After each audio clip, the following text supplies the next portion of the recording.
Noong unang panahon, bago pa man mayagpag ang 5 makapangyarihang bansa, ang Amerika, France, German, United Kingdom at Italy, ay meron ng 2 bansang makapangyarihan at ito ay ang Portugal at ang Spain.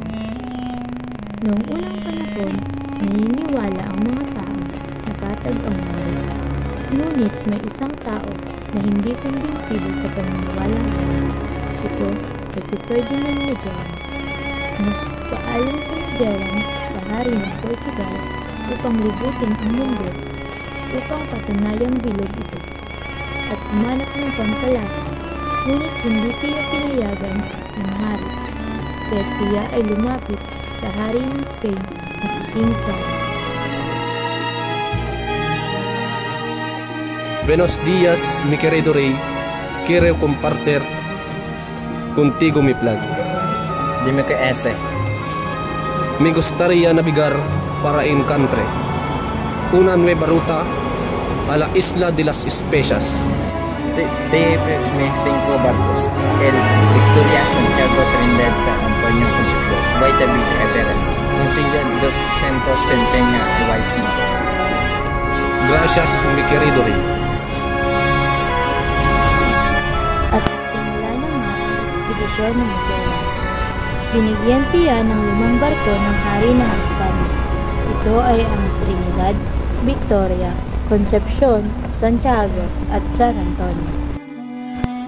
At nang sila ay makarating sa Timog Amerika, biglang nagbago ang desisyon ng barkong San Antonio. Ito ay nagdesisyong wag nang ipagpatuloy ang ekspedisyon. Ito ay naglayag pabalik ng Espanya. At matapos ang ilang buwang paglalayag, sila ay nakakita ng isla na nababalot sa hamog. Noong ika-16 ng Marso, 1521 at noong 18 ng Marso, 1521, sila ay nakarating sa Humunhon Samar.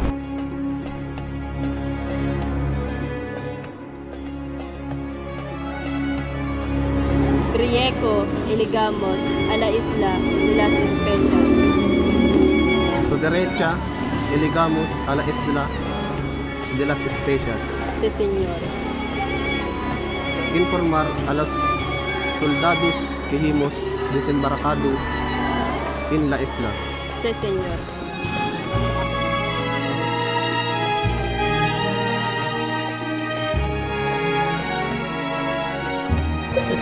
Anong pakay nyo sa aming isla? ¿Cuál es nuestro propósito en su isla?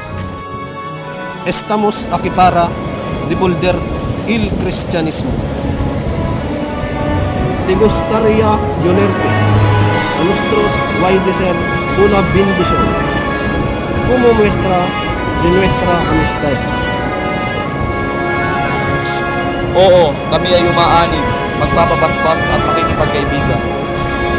Sí, señor, están de acuerdo. Gracias.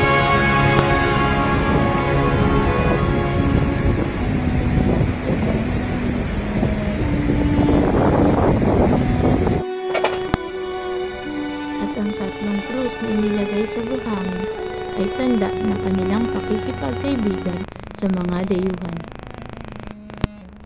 At ito rin ay tanda ng kanilang pagbabautismo bilang isang Kristiyano. Raha, may namataan po akong mga mabuting dayuhan sa dalampasigan. Saan mo sila namataan? Sasamahan ko po kayo. Raha, doon po sila.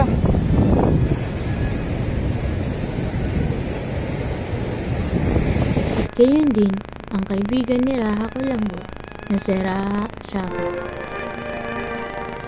Sila ay nagkaroon ng tinatawag na blood compact o tanda ng pakikipagkaibigan. Raha, may mga dayuhan. Kaya po naman ang kausapan ni Magellan. Ito ay hindi pumayag dahil hindi niya gusto ang mga dayuhan.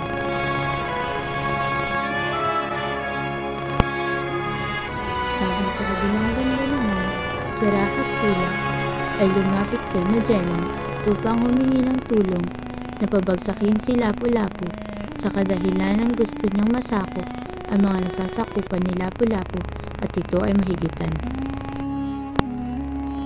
Dahil sa ginawa ni Rahasula, dito na sumiklab ang labanan ng Kastila laban sa mga Pilipino upang ipagtanggol ang ating bayan. Subalit hindi managapi ng mga dayuhan ng ating mga ninuno, ito ay nagkaroon pa rin ng isang madugong labanan laban sa ating mga ninuno.